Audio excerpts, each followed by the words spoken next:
Welcome to Inner Peace Arts Unscripted. I'm your host, James Coleman, writer, speaker, coach, inner peace artist, astro shaman. Again, if you're here, you're open to the truth as it can be known, following in new ideas and actions, making for a better way of life. As you can see, I'm the last episode. And this episode, I'm back in the standard studio. I experimented outside and have to be careful now because, you need different kinds of technology to deal with background noise and all that. So we're here again, and it's good. It's familiar, and we're all going to take the next steps that we need from here. Anyway, today I'm going to talk about success and the successful and comparing oneself to others and kind of all that. And the reason to talk about this is because I think people really underestimate what goes into success. First of all, there's the definition. And, I think the definition by itself is not on shaky grounds, but is very varied. And so you'd have to say, well, what do you mean by success? And as soon as you say, what do you mean, you're opening up this entire world of, okay, we can't really communicate here. What does it mean to be successful? Does it mean as a parent, as a person, as a worker, in what role? So we could go to what role. And then we'd say, okay, is it related to how much money? Is it related to how much impact you have on a person or the world, or how many people, or how many whales should be saved before you're considered to be successful? So there's the problem of definition. Right? And so let's talk about that for a little bit and we're going to kind of do what's always done as we have this little definition and move on. But I'm saying I'm not doing that on purpose. So that when you claim that X person is successful, well, what do you mean? They're a successful TV show host, okay? And they're a miserable person. Is that successful? I don't know. It's hard to say, right? So I think it's a word that's thrown around and we have no idea what it means in a certain sense. Now, in some sense, we do know what it means. And so success often simply means materially, meaning that they were able to set a goal and accomplish it. All right? So we use that as our working definition, okay? And so that our success, so now we can see that our success is really a little sliver of a person's life, right? They set a goal and accomplishment, and you're talking about their success with that goal, okay? So we have our definition. And we've already talked about definitions, so we know that it's a slightly problematic, and it's talking about a little sliver of the person's life, right? So, now that we're talking about a little sliver of a person's life, the other thing about that success is how many factors go into that success. And I am arguing that there are more factors that go into that success than we would like to actually believe are there. And when you see that there's so many factors, you see that success, being able to set a goal and accomplish it, has factors that are in the person's control. Let's divide it this way: factors that are in the person's control and factors that are not in the person's control, right? And the factors that are not in the person's control actually have to line up with the goal in order for it to be accomplished, right? So that right there should tell you that success, and the kind of success that, we're talking about, is not easily repeatable, and not always repeatable, and not always due to that person, right? So they can look back in hindsight and say, oh, I did this and that and it was successful. Okay. Now, in saying this, am I saying that we should not, study successes and successful people and what they've done? No, I'm not saying that at all. That would be, insane. I like that word a lot.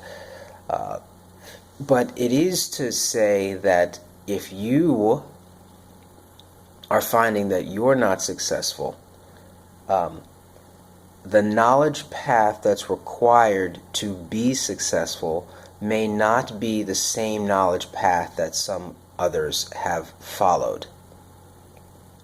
And that the knowledge path that's required for your success may have to do with factors that are typically not covered in life, in courses, in school, in communications, etc. So again, this is why another motivation for Inner Peace Arts. I believe that I'm bringing to the forefront a lot of factors relating to success that are typically not talked about and made explicit. And as a result, I believe that millions of people can and will be helped. So, aside, I saw I was on Facebook for some reasons, and I actually said something about a product, so I'm not endorsing Facebook as anything. There's a whole other thing. And there was a sponsored ad for Transcendental Meditation, right? And, here's what I realized about TM, and I'm mentioning this in the context of success, and so you can see a bit of how I'm defining it. The TM, they have 180 centers around the world, and it's a technique for inner peace and wellness. And they are selling the technique for a lot of cash, probably because that's how you have 180 centers, and you have to pay for them. And again, I'm not saying that charging money for things is wrong. Here's what I'm saying, and this is a slight critique, and if somebody pays for me, I'll probably go take Transcendental Meditation, then learn the course, and then I probably shouldn't, because I don't want to get into any kind of legal battles with them over inner peace and well-being and all that kind of stuff.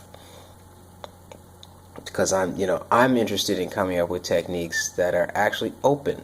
I mean, if you're interested in inner peace and wellness, I don't see how you could be interested in that and not in the greater inner peace and wellness of the world, right?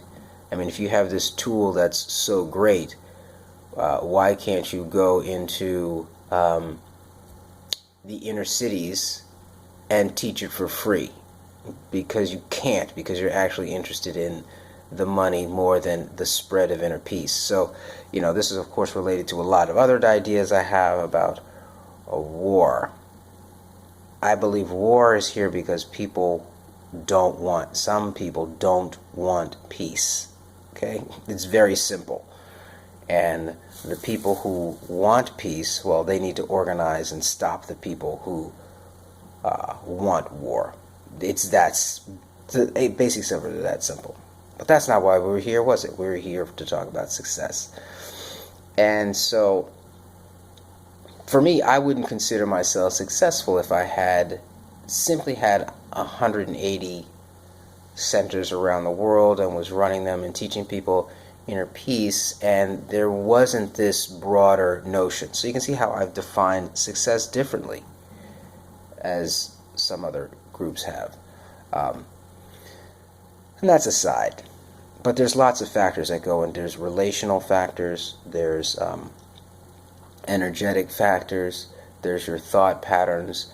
Now we have all the categories about success. I think, we've pretty well defined a lot of the categories about human life.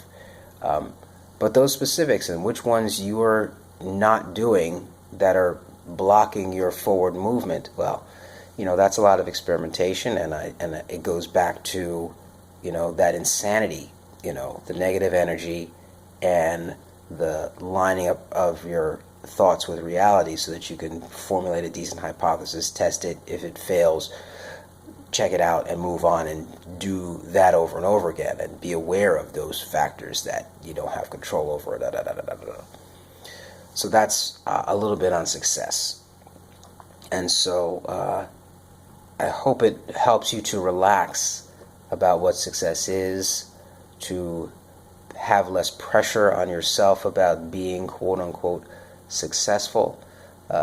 Set your goals, set your agenda, act towards its fulfillment, and kind of leave it at that. And I'm sure I'll use the word success in the future, and we'll find ways to use it in various different ways with different definitions. But this is a presentation on a certain kind of success, and I think that I hope that I've done a decent job in getting it through so that you're motivated to be successful and use it as a trigger for what you believe success is, and that you have worked through what that success is. Yavarechecha Adonai v'yishmerecha, Ya'er Adonai panav elecha v'yichuneka, Yisa Adonai panav elecha v'yasem lecha shalom. In distinction, thanks be to stream, in stream, by stream.